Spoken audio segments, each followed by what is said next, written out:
Abala naman sa kaliwat kanang meeting si Pangulong Bongbong Marcos sa pagdalo niya sa ASEAN Summit sa Malaysia. Kabilang sa tinalakay ng Pangulo ang issue pa rin sa South China Sea. Nangunguna sa balita si Maricel Alili. Jiggy, binigyang diin ni Pangulong Bongbong Marcos ang kahalagahan ng pagkakaroon ng freedom of navigation sa South China Sea at sa Arabian Sea. Sinabi ito ng Pangulo sa kanyang talumpati sa ASEAN GCC Summit o yung Gulf Cooperation Council na dinaluhan hindi lamang ng mga miyembro ng ASEAN kundi ng iba't ibang mga bansa mula sa Middle East. Dito, sinabi ng Pangulo na importante ang freedom of navigation para masiguro na dire-diretso ang kalakalan sa mga nasabing rehiyon at importante na kilalanin at igalang ang international law. Siyempre, sinamantala na rin ng Pangulo ang pagkakataon para hingi ng suporta ng mga Gulf countries sa kampanya ng Pilipinas na maging bahagi ng United Nations Security Council sa taong 2027 at 2028. Importante rin umano na makapagbigay ng kontribusyon sa Loss and Damage Fund na gagamitin para matugunan ang problema natin sa climate change. Sinabi rin ng Pangulo na suportado niya ang hakbang para magkaroon ng halal certification regime.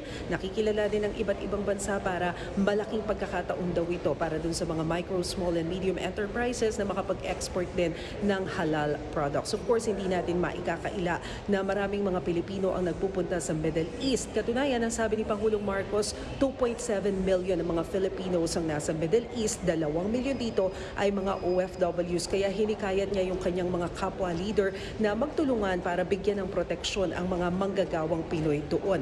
Dito na rin, sinabi ng Pangulo ang kanyang concern o pag-aalala sa tumataas na bilang ng mga taong namamatay sa Gaza Strip dahil sa pagpapatuloy ng military operations ng Israel doon. Meron siyang panawagan tungkol dyan. Narito ang bahagi ng pahayag ni Pangulong Marcos.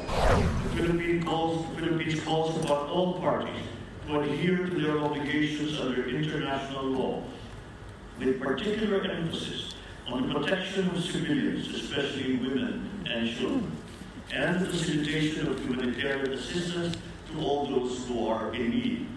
At yan muna ang mga pinakahuling balita mula dito sa ASEAN Summit sa Kuala Lumpur, Malaysia. Ako si Maricel Halili, News 5. Paulat ni Maricel Alili mula sa Kuala Lumpur, Malaysia.